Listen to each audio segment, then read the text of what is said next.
उस लड़ाई के बाद कुछ दिनों तक ध्रुवांश एक छोटी सी इमारत में ट्रेनिंग करता रहा। भले ही वो लड़ाई में जख्मी हुआ था, मगर उसके जख्म ज्यादा गहरे नहीं थे। विशंबर से लड़ने के दौरान आए जख्मों के सामने तो ये जख्म काफी हल्के थे।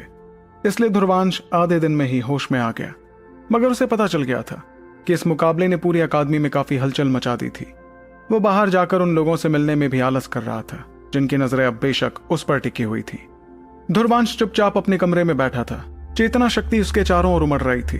उसकी सांसें पहाड़ की तरह स्थिर और जोश से भरी थी। भले ही लुहार के साथ वो मुकाबला काफी खतरनाक साबित हुआ था, लेकिन उससे ध्रुवांश को काफी फायदा भी मिला था। सबसे पहले तो उसे एक शूरवीर स्तर के योद्धा की ताकत को परखने का मौका मिला था। अगर उसका सामना फिर किसी ऐसे योद्धा से होता तो अपने तजुर्बे से उसे पता होता कि उसे क्या करना चाहिए। इस बार वो लुहार का सामना करने में कामयाब तो हुआ, मगर ये एक सबक भी था कि लुहार कितना ताकतवर था। अगर वो 3 हमलों वाली शर्त ना होती तो ध्रुवांश को लुहार को हराने के लिए प्राचीन अमर पक्षी की शक्तियों का सहारा लेना पड़ता। लेकिन ये ऐसी जीत नहीं होती जो ध्रुवांश चाहता था। भले ही लुहार उसके और लैला के बीच खड़ा था, मगर ध्रुवांश के मन में उसके लिए कोई बुराई नहीं थी। लुहार भले ही उसके खिलाफ था, मगर वो एक इज्जतदार काबिल योद्धा था। अगर ये जिंदगी और मौत का सवाल नहीं होता तो ध्रुवांश उस पर जीत हासिल करने के लिए किसी और की ताकत का सहारा लेना नहीं चाहता था। ये उसका गुरूर था और साथ ही उन विरोधियों के लिए सम्मान दिखाने का तरीका भी जिन्हें वो दिल से मानता था। वो बात अलग थी कि अगर उसका विरोधी रोमांग जैसा बेईमान योद्धा होता तो ध्रुवांश जरा भी नहीं सोचता कि ईमानदारी से लड़ा जाए या बेईमानी से वो मुकाबला खत्म किया जाए। मगर ध्रुवांश के लिए लुहार की ताकत की बराबरी करना अभी बहुत दूर था। इसलिए ध्रुवांश अपनी इस जीत के बाद ढीला नहीं पड़ा, बल्कि वो अपनी ट्रेनिंग पर और भी ज्यादा मेहनत कर रहा था ताकि वो सच में लुहार से आगे निकल सके। अगली बार जब वो दोनों जंग के मैदान में आमने सामने आए तब ध्रुवांश लुहार को बताए कि उसे अब इस 3 हमलों वाली शर्त की जरूरत नहीं थी। ये सोचते हुए ध्रुवांश मुस्कुराने लगा। उसने कमरे के ठीक बाहर के इलाके पर नजर डाली जहां से लैला कुछ देर पहले बाहर गई थी, और ध्रुवांश को अच्छी तरह पता था कि वो बाहर क्यों गई थी। उसने लाचारी से अपना सिर हिलाया और उस बदनसीब लड़के लुहार के लिए दुआ की। फिर उसने दोबारा अपनी आंखें बंद कर ली। जहां ध्रुवांश अपनी ट्रेनिंग में लगा हुआ था वहीं उत्तरी कायनात अकादमी के ऊंची पहाड़ी की चोटी पर लुहार लाचारी से एक काले कपड़ों वाली लड़की के सामने खड़ा था। उस लड़की का चेहरा बर्फ की तरह ठंडा था और उसके हाथ में एक काली लंबी तलवार थी। ये लड़की कोई और नहीं बल्कि लैला थी, जिसने गुस्से से भरी आवाज में लुहार से पूछा, तुम्हें मजा तो बहुत आया होगा ना इस लड़ाई में? क्योंकि अगर तुम्हें उस मुकाबले में भी मजा नहीं आया तो मुझे तुम्हारे साथ 2-2 हाथ करने में बहुत खुशी होगी। उसकी बात सुनकर लुहार ने अपनी नाक खुजलाई और वो मजबूरी के साथ मुस्कुराने लगा।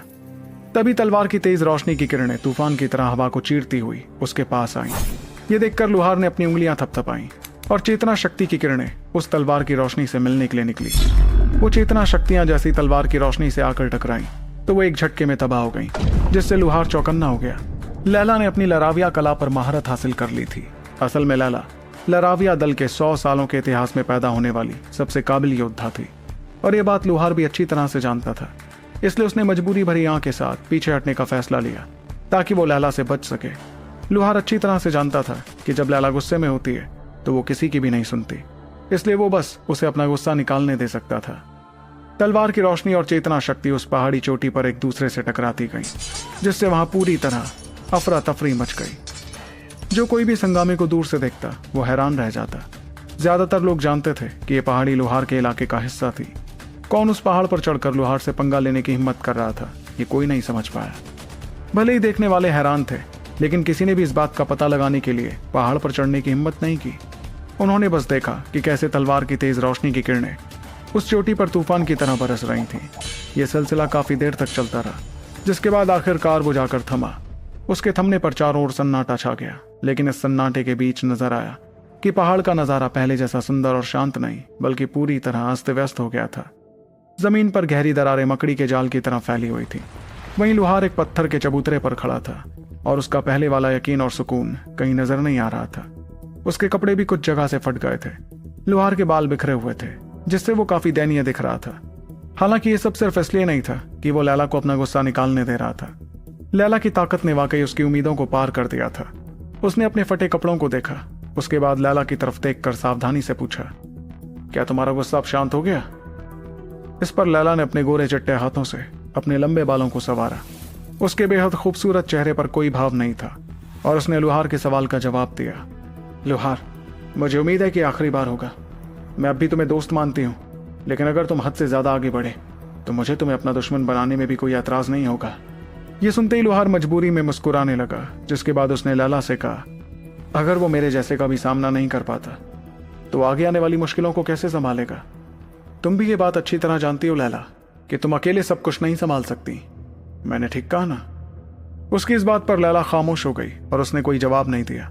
यह देखकर लुहार ने हल्के से आह भरी और अपनी बात आगे कही, लांघन और कितने समय तक टिक पाएंगे? 2 साल, शायद 3। उसके बाद क्या? वो नाम सुनते ही लैला कांप उठी और उसके छोटे हाथ तलवार को इतनी जोर से कसने लगे कि उसकी उंगलियों के सिरे तक सफेद पड़ गए। उसका शरीर अचानक से कमजोर और मजबूरी भरा लगने लगा था। इतने में लुहार ने अपनी बात जारी रखी, तुम लराविया दल की इकलौती उम्मीद हो लैला। तुम और कितने वक्त तक ध्रुवांश के पास रह सकती हो? शायद तुम्हें याद ही नहीं है कि तुम शाही परिवार में सबसे शुद्ध खून वाली हो, जिसका मतलब उस दल की अगली लीडर तुम्हें ही बनना है। तुम्हारे बहुत से चाहने वाले हैं जो लराविया दल के शाही परिवार के प्रति वफादार हैं, और उन्होंने सिर्फ तुम्हें अगले लीडर के रूप में देखा है।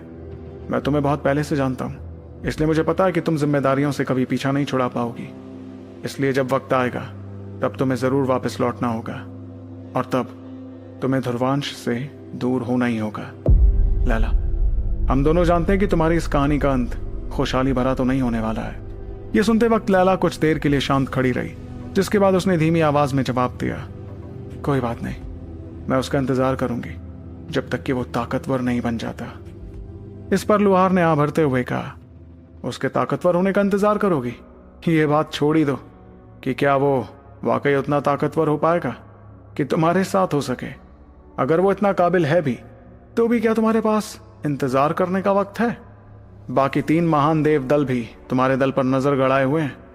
लराविया दल खत्म होने की कगार पर पहुंच चुका है लैला। एक वक्त पर जो शेर ताकत के जंगल का राजा था वो अब बूढ़ा हो गया है। अब तुम ही इकलौती ताकत हो इस दल में जो इस दल को न सिर्फ खत्म होने से बचा सकती है बल्कि इसे वापस इसके शिखर तक पहुंचा सकती है। माफ करना, लेकिन हकीकत हमेशा इतनी बेरहम होती है। उसकी बातों के कुछ पल बाद लैला ने लुहार की तरफ देखा। उसकी आवाज धीमी और शांत थी जब उसने एक एक शब्द पर जोर देते हुए अटल इरादे के साथ कहा, मुझे उस पर पूरा यकीन है लुहार, और प्यार के यकीन से बढ़कर इस दुनिया में कोई ताकत नहीं होती। इस दौरान लुहार खामोशी से उसकी खूबसूरती देखता रहा और उसने कुछ भी नहीं कहा। तभी लैला ने अपने हाथ लहराए और वो एक नजर लुहार की तरफ देखकर एक रोशनी में बदलकर वहां से तेजी से गायब हो गई। वहीं उसे पहाड़ से जाते देख लुहार मजबूरी में आ भरने लगा। दूसरी तरफ जैसा ध्रुवांश ने सोचा था, अगले कुछ दिनों तक पूरी उत्तरी कायनात अकादमी उसी 3 हमलों वाले मुकाबले के बारे में बात करती रही जो उसने लुहार के साथ लड़ा था। यहां तक कि नए योद्धाओं का पूरा इलाका भी उत्साह से इसी के बारे में बात कर रहा था। ध्रुवांश कुछ नहीं कर सकता था सिवाय इमारत में छिपकर अपनी ट्रेनिंग करने के। रही बात लैला की, तो उसने कुछ दिनों तक ध्रुवांश का ख्याल रखा। जब उसे यकीन हो गया कि वो पूरी तरह ठीक हो गया था, तभी वो 6वें चेतना इजाफा जाल की तरफ ट्रेनिंग करने के लिए चली गई।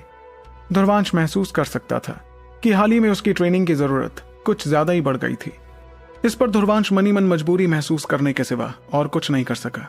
उसे लैला की जिंदगी की बारीकियों का कोई अंदाजा नहीं था कि लैला के लिए ट्रेनिंग करना कितना जरूरी था। वो जानता था कि ऐसा करने के पीछे जरूर जिम्मेदारी एक बहुत बड़ी वजह थी, लेकिन वो जिम्मेदारी क्या थी और क्यों थी, इस बारे में ध्रुवांश कुछ नहीं जानता था।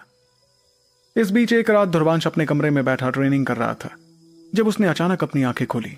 उसका शरीर हिला और वो कुछ महसूस कर तेजी से इमारत की छत पर पहुंच गया जहां उसे लुहार दिखाई दिया। लुहार इस वक्त अपने हाथ बांध कर खड़ा था, जिसे देखकर ध्रुवांश के माथे पर हल्की परेशानी दिखने लगी। इस परेशानी के साथ उसने कहा, तुमने लैला से ऐसा क्या कह दिया? मैं देख रहा हूं कि वो पिछले कुछ दिनों से बहुत ज्यादा कड़ी ट्रेनिंग कर रही है। आखिर बात क्या है?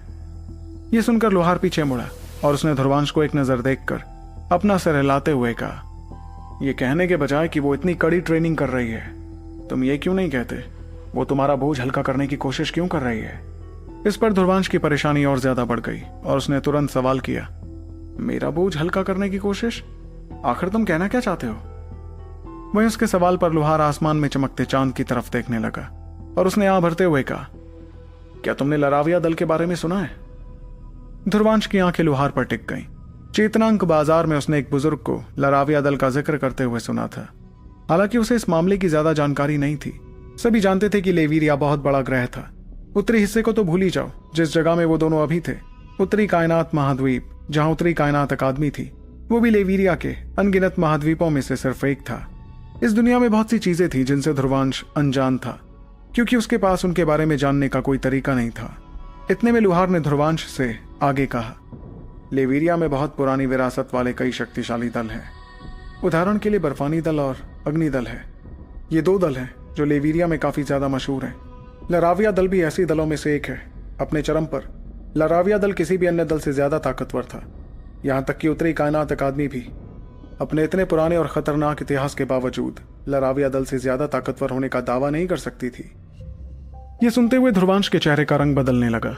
वो ये तो नहीं जानता था कि बर्फानी दल और अग्नि दल कितने ताकतवर थे, लेकिन वो इतना जरूर जानता था कि उत्तरी कायनात अकादमी एक बेहद शक्तिशाली जगह थी। अभी तक तो ध्रुवांश ने सिर्फ उत्तरी कायनात अकादमी के एक छोटे से हिस्से को ही जाना था, और लराविया दल जिससे लैला आती थी असल में इतना ज्यादा ताकतवर था, इसका ध्रुवांश को कोई अंदाजा ही नहीं था। तभी लुहार ने ध्रुवांश की हैरानी देखकर उसे बताया, लेकिन मैं जिस वक्त की बात कर रहा हूं वो लराविया दल के सुनहरे दौर की बात है। आज हालात काफी अलग है ध्रुवांश। दरअसल लराविया दल लेवीरिया के सबसे पूर्वी इलाके पूर्वी स्वर्ग इलाके में है। पूर्वी स्वर्ग इलाके में तारों जितने महाद्वीप और शक्तिशाली दल हैं। इनमें से 4 महान देव दल इस इलाके पर शासन करते हैं। अनगिनत दूसरी ताकतें जो वहां मौजूद हैं इन 4 महान देव दलों से जुड़ी हुई हैं। एक तरह से इन 4 दलों को राजाओं की तरह माना जाता है। इतने में लुहार ने ध्रुवांश को उस इलाके के बारे में आगे बताना जारी रखा। लराविया दल इन 4 महान देव दलों में से एक है।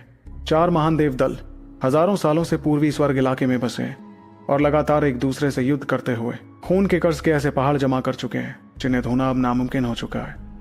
कहा जा सकता है कि उनके बीच कभी ना खत्म होने वाली दुश्मनी है।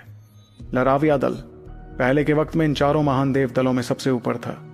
उन्होंने अन्य 3 देव दलों को दबा कर रखा था, जो उनके तेज धार वाले हथियारों के पास आने की हिम्मत नहीं करते थे। लेकिन अफसोस, उन्होंने उस समय अपनी किस्मत को कुछ ज्यादा ही चमकने दिया और इसी वजह से उनकी मौजूदा मुरझाई हालत हुई है। लुहार ने इतना कहकर गहरी सांस ली, जिसके बाद उसने कहा, देखा जाए तो पिछले 100 सालों में लराविया दल के काबिल योद्धाओं की काबिलियत बिगड़ती जा रही है। लराविया शाही खानदान के ज्यादातर मुख्य सदस्य उस कमजोर पड़ चुकी लकड़ी को कुतरने वाले दीमकों की तरह हैं। लैला के ज्यादातर रिश्तेदार हकीकत को मानने को तैयार ही नहीं है और वो पहले के वक्त में ही जीते जा रहे हैं। उन्हें समझ ही नहीं आता कि उनका लराविया दल पहले के मुकाबले बेहद कमजोर हो चुका है। कुछ दशक पहले लैला के पिता लराविया दल में सबसे काबिल और ताकतवर योद्धा थे। अगर वो लराविया दल को संभालने में सक्षम होते तो इस दल के हालात जरूर बदल जाते। लेकिन अफसोस कि 4 महान देव दलों के बीच हुई एक घमासान जंग के दौरान वो गंभीर रूप से घायल हो गए और बचाने की लाख कोशिशों के बावजूद मारे गए। ये कहते वक्त लुहार की आंखों में हल्की मायूसी नजर आने लगी, जिसके चलते उसके लफ्ज बीच में ही रुक गए। लेकिन फिर उसने गहरी सांस लेकर ध्रुवांश को आगे बताया, उनकी मौत लराविया दल के लिए एक बहुत बड़ा झटका था। लैला के दादाजी लांघन के पास लीडर बनने के अलावा कोई और चारा नहीं बचा ताकि वो एक बार फिर पूरे विशाल दल को सहारा दे सके। उस समय शायद वो भी बेहद मायूस थे। लराविया दल के सभी लोगों में कोई भी ऐसा नहीं था जो उस महान जिम्मेदारी को निभा सके। लेकिन कहते हैं ना, ऊपर वाले के घर में देर हो सकती है लेकिन अंधेर नहीं। जैसे जैसे लैला बड़ी हुई उसने एक ऐसी काबिलियत दिखाई जो उसके पिता से कहीं ज्यादा थी। उस वक्त ही तय हो गया था कि दल की अगली लीडर लैला ही बनेगी। तो क्या होगा जब ध्रुवांश को पता चलेगी लैला की पूरी सच्चाई और कैसे उसे अपना बनाने के काबिल बन पाएगा ध्रुवांश? जानने के लिए आपको सुनना होगा सुपर योद्धा, सिर्फ पॉकेट एफएम पर।